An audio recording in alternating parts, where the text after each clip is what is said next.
Saint-Pierre-et-Miquelon Première.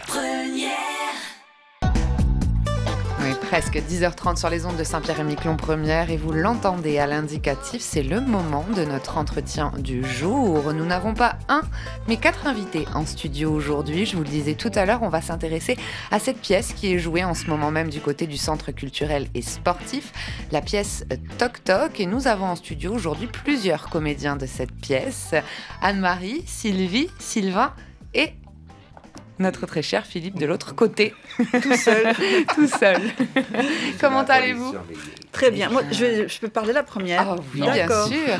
Je voudrais dire merci à Philippe pour toutes les bonnes salades fraîches qu'il nous prépare dans la loge et qu'on déguste avec beaucoup de gourmandise à la fin de la représentation. Quel talent. Eh bien, merci Philippe, le message est passé. Vous êtes en train de jouer cette pièce en ce moment même. Vous avez joué hier soir. Oui. Ça vous a mis la pêche. Yes. Oui. Hier soir, c'était extra.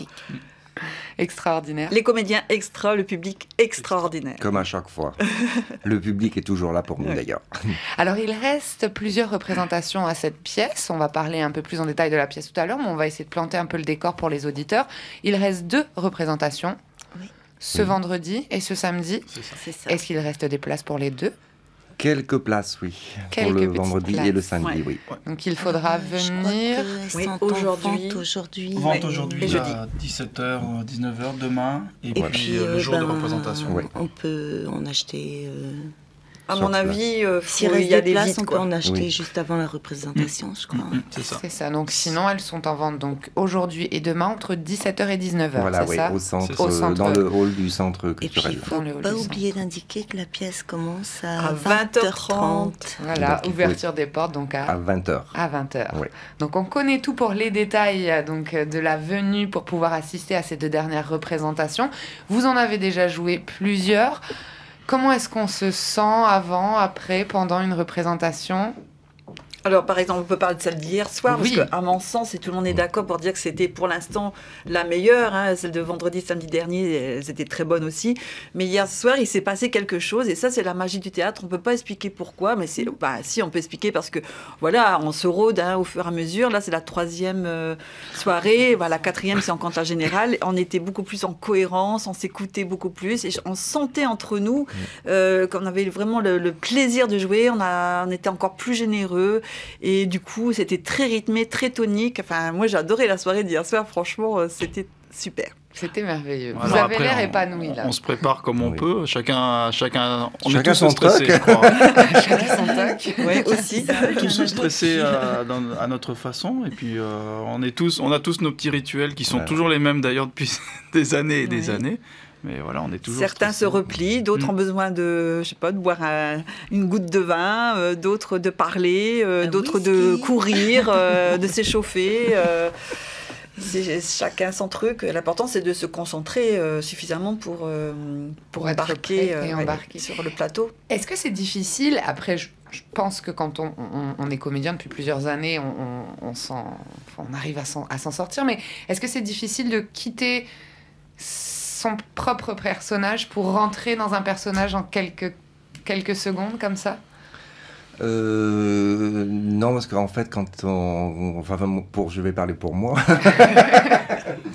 Non, quand je sais que je vais jouer le soir, toute la journée, je suis dans le personnage. Oui. Pas moi. Pas moi non plus. Même au travail, tout ça. Oui. Si tu vas faire des courses, Philippe, pareil. Oui, au travail, je vais être dans mon personnage. Je vais faire mon geste rituel de mes cheveux constamment. Et puis, non, c'est comme ça que je me prépare. Après, effectivement, quand j'arrive au théâtre, moi, j'aime bien être dans mon coin. Après, j'arpente la salle de sport de long en large et en travers. Et puis, me concentrer, un maximum. Et, voilà. Mais même avec les années de théâtre que j'ai, je fais toujours ça. Ouais. Toujours. Ouais. Non, moi, c'est différent. Non, c'est un quart d'heure avant. Je rentre dans le personnage un quart d'heure avant. Pas... voire des fois un petit peu en retard pour certaines pièces, juste à l'ouverture des rideaux. Le tien est moins difficile que le mien, c'est pour ça. Alors moi, parce que l'impression que j'ai, c'est que mon personnage, il est là, c'est comme dans un tiroir.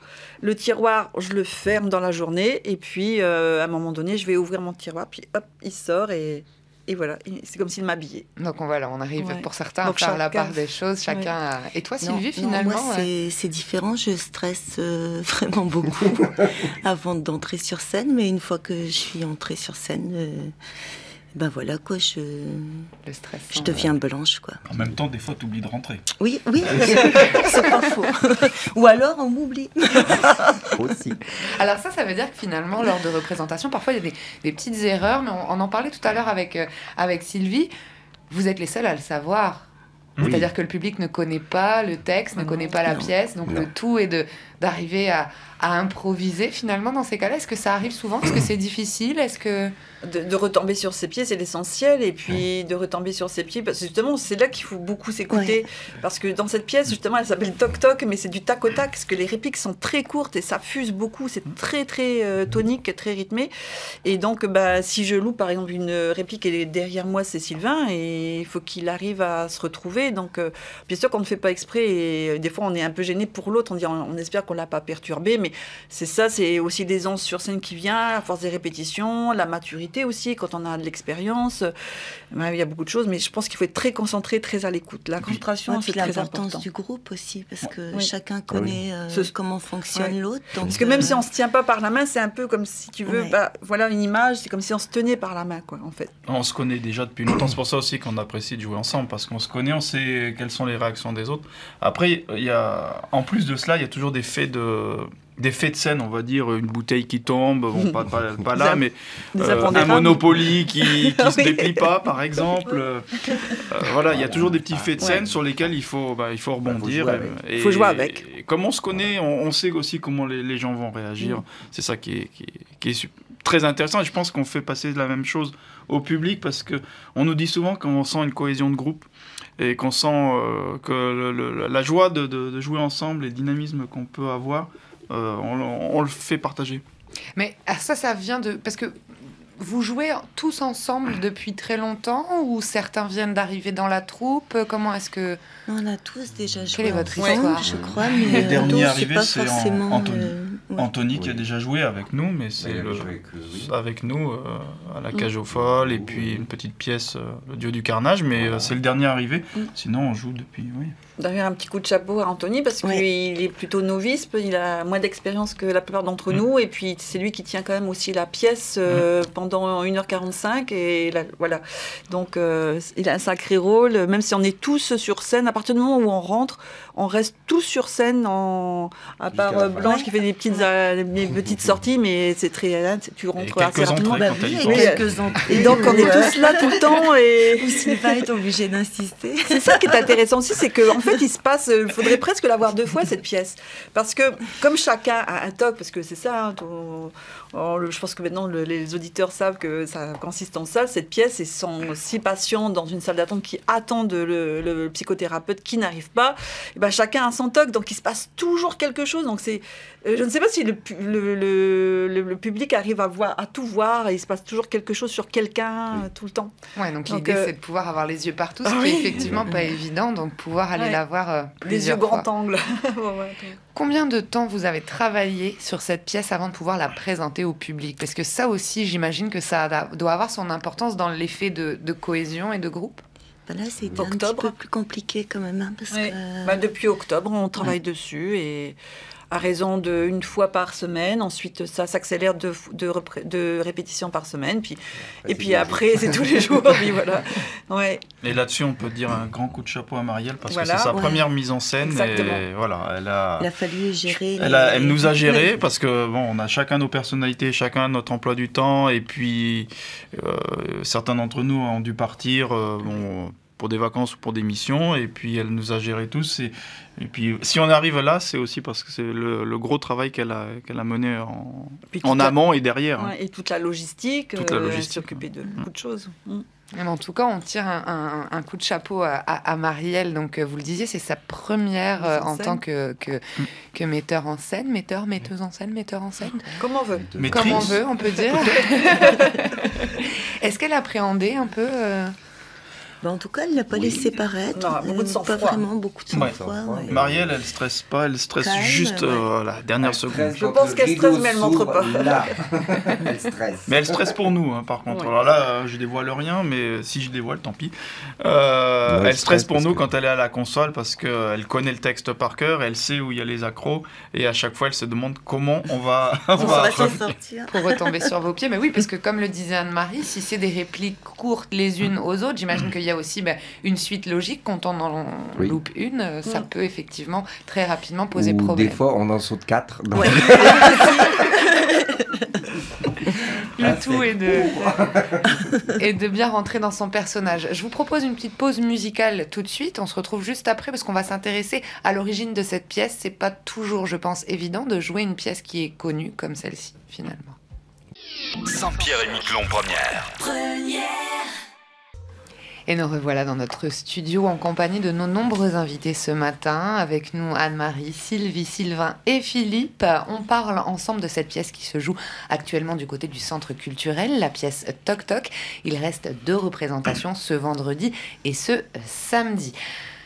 On discutait de la pièce et je vous le disais juste avant la pause musicale, une pièce qui est bien connue, une pièce signée Laurent Baffy, qui peut-être a déjà même été vue à la télé par certains spectateurs qui peuvent venir vous voir dans la salle. Est-ce que ça met encore plus de pression de jouer une pièce comme celle-ci ? Personnellement, non. Puisqu'on a déjà fait Le Père Noël est une ordure, La cage aux folles, plein d'autres pièces interdites au public. Et voilà, je pourrais en citer encore beaucoup d'autres et qui étaient très connues. Et non, parce qu'on on la prend à bras le corps et on la prend personnellement, quoi. Chacun va composer son personnage sans vouloir faire ce qui a été déjà fait par des professionnels c'est le danger. Ou d'autres amateurs. Oui, c'est ce qu'il faut. Jamais, moi, je ne m'inspire pas de. Il faut éviter de regarder. Justement, est-ce que vous avez regardé ce qui a été fait avant ? Non. Moi, je vais regarder. Moi, j'aime pas ça. Dehors. Maintenant, je veux surtout pas faire du copier-coller. Je veux inventer mon personnage et non, surtout. Pour le coup, moi, alors je reconnais que j'ai regardé juste un extrait qui passait sur YouTube pour regarder mon personnage, que j'ai pas pris du tout de la même façon parce que je trouvais pas très bon. Enfin, je voyais pas le personnage comme ça. Oui, voilà, mais d'ailleurs, des gens qui l'ont vu à Paris, la pièce originale, sont venus nous voir et ont dit effectivement c'est intéressant parce qu'on voit une autre façon. Après, il y a une autre mise en scène et il y a une autre manière d'interpréter. C'est pareil pour Blanche, je la voyais pas. Quand on a commencé à répéter, je pouvais pas me mettre dans l'interpréter de la même façon que j'avais vu à la télé, parce que il y avait des choses qui me gênaient aussi. Après, quand on lit le texte, je veux dire, pour notre personnage, tout de suite on l'imagine, voilà. Il va être comme ça, il va être comme ça, il va être comme ça. Après, chacun amène son petit grain de sel en disant ça serait bien que t'aies ci, ou que t'aies ça, ou que tu rectifies ci, rectifie ça. Donc, moi, c'est ce que j'adore quand tu crées un personnage. Tu vois, rien n'a été imposé par Marielle. J'ai dit, je veux porter des lunettes pour changer de tête. J'aime bien changer de tête, j'aime bien changer de voix. Et je la voyais habillée comme j'étais, voilà, avec mes accessoires comme je les avais. Et voilà, donc chacun apporte sa pierre à l'édifice pour créer le personnage. Voilà. Justement, parlons un peu de vos rôles respectifs, des tocs et encore des tocs. Qui veut commencer, nous raconter ? Je vais commencer en ne disant absolument rien sur mon personnage. D'accord. Voilà. C'est la surprise. C'est la surprise, on ne je ne dis rien sur mon personnage, mais en tout cas, c'est ce qui motive le fait qu'on ait dit interdit au moins de 13 ans si possible. Voilà. D'accord. Voilà. J'en en dirai pas plus. Ça peut tout dire. Est-ce que certains d'entre vous, sans spoiler bien évidemment, voudraient donner quelques petites infos? Donc on a tous des troubles obsessionnels compulsifs, donc ce qu'on appelle communément des TOC. Donc chacun a son TOC. Nous, on se retrouve donc là, ce sont des rencontres improbables, puisque ce sont donc des patients et qui se retrouvent ensemble pendant plusieurs minutes dans une salle d'attente à attendre le psychothérapeute qui doit les sommiter, qui guérit toujours, qui est très réputé parce que justement il arrive à bout de ses TOC, il arrive à les guérir, ces patients, et donc ils sont là en attente, ils ont beaucoup d'espoir dans cette guérison, et le psychothérapeute n'arrivant pas, ils vont en finir par se parler, à se connaître et à faire en fait une thérapie de groupe, voilà. Qui vous a parlé d'une thérapie de groupe? On n'en dit pas plus parce que déjà c'est qui m'a dirigé vers le docteur Stern. Donc ouais, tous ces tocs ensemble, on peut imaginer. Alors c'est quand même bienveillant, c'est pas ça se moque gentiment. Alors peut-être que si une personne se trouve dans le public et est atteinte d'un des TOC, je ne sais même pas si elle va mal le vivre et je pense qu'elle peut en rire parce que c'est pas fait méchamment. Non, au contraire. On en rit, mais je pense qu'on peut rire de tout. Je suis pas fan de l'auteur, mais quand j'ai lu la pièce, en fait, elle est bien construite et derrière, au contraire, il y a un petit message touchant, un petit peu vers la fin. Il faut venir voir, mais c'est un peu le message aussi qui transparaît à travers la pièce, pour guérir son TOC, éventuellement, faire autre chose. Voilà. Et puis un petit côté d'humanité, parce que les gens, en fait, ces patients qui au début se regardent comme ça un peu en biais, vont finir par s'apprécier, devenir presque des amis, et ils vont s'entraider en fait. Oui. Donc, en fait, on ne connaît jamais ses voisins, en fait. Ah ouais. Oh bah si. Alors après, c'est vrai qu'il y a des clichés là-dedans, il y a beaucoup de clichés dans les TOC, mais ça c'est pour apporter la petite note supplémentaire à l'humour, quoi. Je pense que c'est pour ça. Évidemment. Après, finalement, on se rend compte aussi qu'on a tous des TOC dans la vie. Certains sont beaucoup plus avancés et importants que d'autres, mais on a tous des TOC dans notre quotidien. Il y en a qui sont plus gênants. Train-train quotidien, oui, effectivement. Voilà, après, il y en a qui paraissent inaperçus. En fait, en jouant la pièce, on découvre qu'il y a plein de TOC, plein de trucs.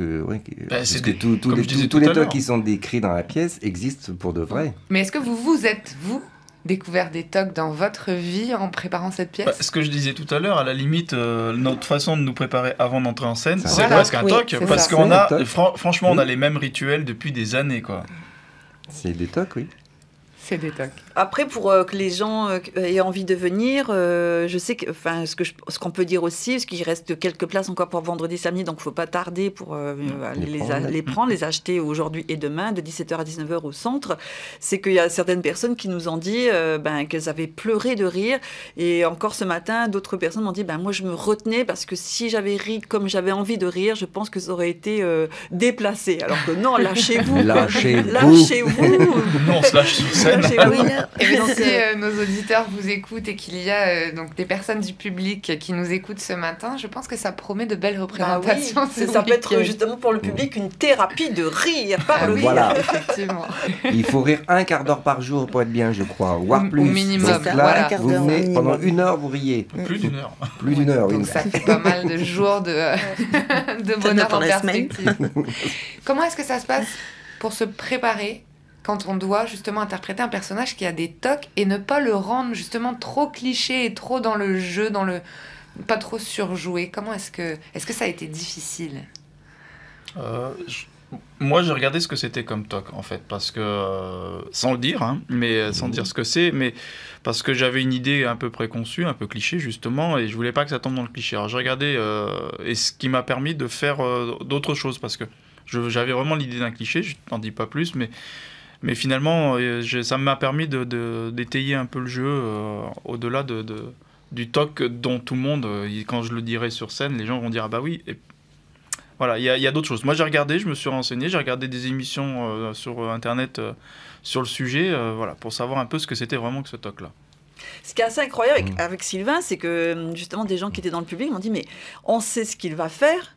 On s'y attend et il nous surprend parce qu'en fait ça vient comme ça tellement d'une façon inopinée qu'il arrivait pendant 1h30 à surprendre et surprendre encore le public et puis là aussi c'est beaucoup d'énergie parce qu'il ne veut pas le dire mais donc c'est beaucoup d'énergie ce qu'il fait parce qu'il faut les placer c'est vrai non, mais en fait pour Sylvain c'est pas un rôle de composition en fait c'est ça fait longtemps qu'on le fait. Moi mon personnage c'est un rôle de composition.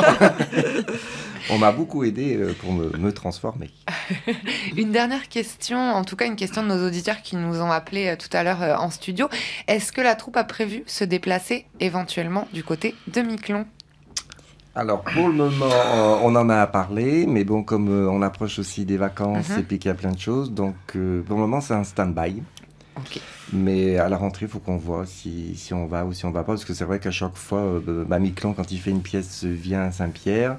Et en fait, on a aussi un public, je veux dire, en tant qu'acteur, sur Miquelon, parce que nous sommes déplacés plusieurs fois pour aller jouer des pièces qu'on avait faites ici. On adore ça, et il y a Anthony aussi qui part lundi, donc, voilà, donc on ne peut même pas faire de représentation supplémentaire parce qu'il va s'absenter. Oui. Donc mais éventuellement, à la rentrée, c'est une possibilité. Si tous les personnages sont là, si tout le monde est d'accord. Je sais qu'une année, on avait la première fois que j'avais repris le théâtre, qu'on avait joué Molière, avec Anne-Marie d'ailleurs. On avait joué en mars et en octobre, on était parti jouer aussi. Donc, on avait repris la pièce, on avait refait des répétitions, des machins, pour re-rentrer dans les rôles et on avait rejoué. Donc voilà. Je pense que nos auditeurs ont donc eu la réponse à leurs questions. Il reste peu de minutes avant le journal de France Info. Qu'est-ce qu'on peut ajouter d'autre? Qu'est-ce qu'on peut vous souhaiter également pour ces deux dernières représentations? Voilà. Et il y aura les strapantins. S'il n'y a plus de place, on mettra des gens sur les strapantins. Sur les genoux.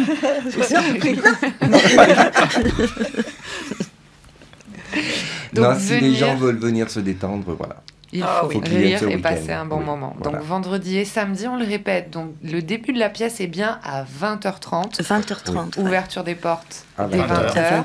Et puis les places seront encore en vente aujourd'hui et demain entre 17h et 19h dans le hall du centre culturel. Voilà. Et puis éventuellement juste avant les soirs de représentation. S'il reste des places. S'il reste des places, puisqu'il n'en reste pas beaucoup pour vendredi et samedi. Oui. Et toi, Anne-Laure, tu dois venir ce week-end. Oui. Qu'est-ce que tu en as entendu dire de la pièce, mais tellement de bonnes choses, tellement, vraiment. Et donc, du coup, j'y vais avec, sans attente, parce que j'aime pas avoir d'attente quand je vais au théâtre. On ne va pas te décevoir. Mais on n'a pas intérêt. J'attends de rire, je pense, de passer un très, très bon moment. Vous avez mis beaucoup de pression, moi, je trouve. C'est une réplique c'est une réplique la pression grave. Voilà. Oui, c'est ça. Si on a envie de rire, et puis de s'amuser, de se défouler, c'est une pièce où il y a beaucoup de jeux de mots. C'est Laurent Baffy, mais c'est pas vulgaire. Voilà. Et non, je pense que j'ai beaucoup de gros mots, mais c'est pas vulgaire. Beaucoup d'humour, beaucoup de rebondissements. Il y a une belle pirouette à la fin. On n'en dira pas plus. C'est très sympa. En tout cas, vous avez réussi à bien vendre la pièce sans dévoiler de choses sur vos personnages. C'est quelque chose de difficile. Pour être honnête, je ne savais pas trop à quoi m'attendre en vous recevant ce matin en studio. Je me disais, est-ce qu'ils vont nous laisser quelques petites bribes de leurs personnages? Mais non, vous avez bien joué. Marianne nous attend avec le fouet. Oui. Mais en tout cas, merci beaucoup. Et puis, on vous souhaite deux belles dernières représentations avant le départ d'Anthony. Et puis, éventuellement, d'autres représentations par la suite, si cela est possible. Merci beaucoup. Merci à tout le monde. Saint-Pierre et Miquelon première.